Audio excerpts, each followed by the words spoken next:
विश्लेषण पर रतिकांत सुमन। आप देख रहे हैं समाचार विश्लेषण को। मैं आज आपको बताऊंगा कि किस प्रकार से किसानों की जो समस्या है उसका निदान करने के लिए सरकार ने 2 कदम आगे चढ़ने का प्रयास किया है। लेकिन सरकार के साथ साथ यदि किसान भी आगे चलते तो एक बात बनती, लेकिन किसान यहाँ पर सरकार 2 कदम आगे तो किसान 2 कदम पीछे जा रही है, यह स्थिति आ रही है। और किसानों की स्वयं जो कन्फ्यूजन है वह किसान बनाए हुए हैं, उसी विषय में मैं बताऊंगा।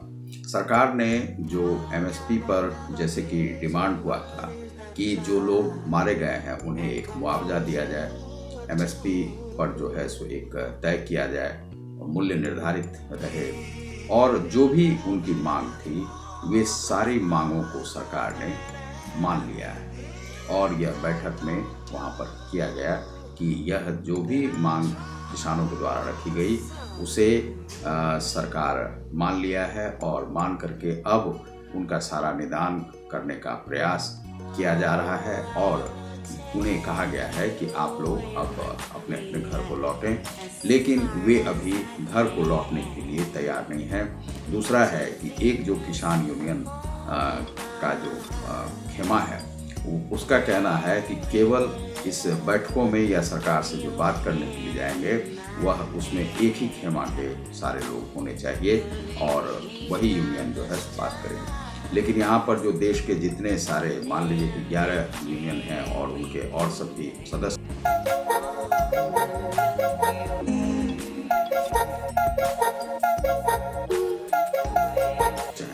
उनको वे लोग मान्यता देने के लिए तैयार नहीं। अब आपस में ही उनमें एक फूट आ चुका है और वे लोग अब भी पीछे हटने के लिए तैयार नहीं है। सरकार ने उनकी मांगें मान ली है। सरकार ने कहा है कि आपके जितने भी लोग मारे गए हैं उनका एक लिस्ट हमें दिया जाए और उनको जो है मुआवजा जो भी मिलेगा वह देने तय किया जाएगा। एमएसपी पर एक कानून बना दिया जाएगा, जो भी आपका डिमांड है वह मान लिया जाएगा। तो अब किसान है कि किसान कह रहे हैं कि अब भी जो है सो उनकी मांग पूरी नहीं मानी गई है और अब भी वे जो है सो जो सिंधु बॉर्डर पे बैठे हुए हैं वे लोग नहीं चाहते हैं कि वहाँ से हटे। अब यह है कि मान लीजिए कि यह जो सरकार को मांग मान लेनी पड़ी है, यह क्यों मान लेनी पड़ी है? सरकार ने यहाँ पर जब प्रधानमंत्री ने कहा कि हम इस बिल को वापस ले रहे हैं तो वहाँ पर उसी समय में आंदोलन समाप्त होना चाहिए, लेकिन वे लोग प्रधानमंत्री की बात को नहीं मानते हुए अपना आंदोलन जो है जारी रखे हुए हैं। अभी आगे भी वे जारी रखने के मूड में हैं। लेकिन सरकार ने इन सारी मांगों को क्यों माना? तो अब सरकार के लिए यह है कि किसान जिसके लिए वह कानून बना था, यह एक लोकतंत्र प्रजातंत्र है और प्रजातंत्र में प्रजातंत्रीय मूल्यों का ही ध्यान रखना पड़ता है। तो जिनके लिए वे कानून बने थे तो वह देश के हित में बनाए गए थे और सरकार को लगा था, लेकिन किसानों को लगा कि उनका हित नहीं हो रहा। तो सरकार ने देखा कि यदि यही लोग कह रहे हैं कि इनका हित नहीं है तो उस कानून को वापस कर लिया गया। अब उसके बाद है कि कुछ आंदोलन उन्हें चलाना पड़ा। अब सरकार जो है हर एक कानून को इस प्रकार से तो वापस नहीं ले सकती है। अब मान लीजिए कि 370 है और भी जो कानून जो इस प्रकार के बने हैं जो कि देश हित में है, उन्हें आप यदि वापस करने लगेंगे तो आपकी स्थिति बहुत ही नाजुक हो जाएगी, देश की स्थिति भी नाजुक हो जाएगी। तो देश को जो सरकार चलाने का जो जिम्मा है वह इस पार्टी को, बीजेपी को दिया गया है और यह नागरिकों ने दिया है, यह नागरिकों ने तय किया है। तो किसान जो धरना आंदोलन कर रहे थे तो उनकी जो मांग थी उसे मान लिया गया कि आपकी चलिए बेहतरी उसमें है तो बेहतरी आपकी कर दी गई। लेकिन अब वे किसान वापस नहीं जा रहे। अब यहाँ पर है कि कई राज्यों में इलेक्शन भी होने जा रहे हैं, क्या इसका बेनिफिट जो है इस सरकार को मिलने जा रहा है?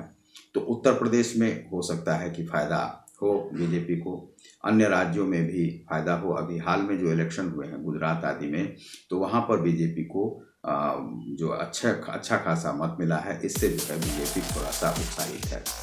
लेकिन इसका पूरा फायदा क्या बीजेपी को मिलने जा रहा है?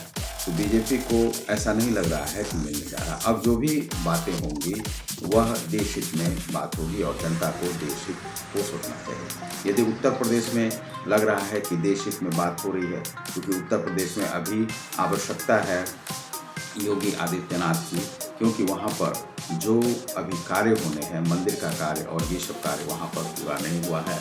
इसके लिए जो है सो जो वहाँ की जो पीठ है गोरखनाथ की, उनका बहुत बड़ा योगदान था कि वहाँ पर मंदिर राम का जो जन्मभूमि है वह बने।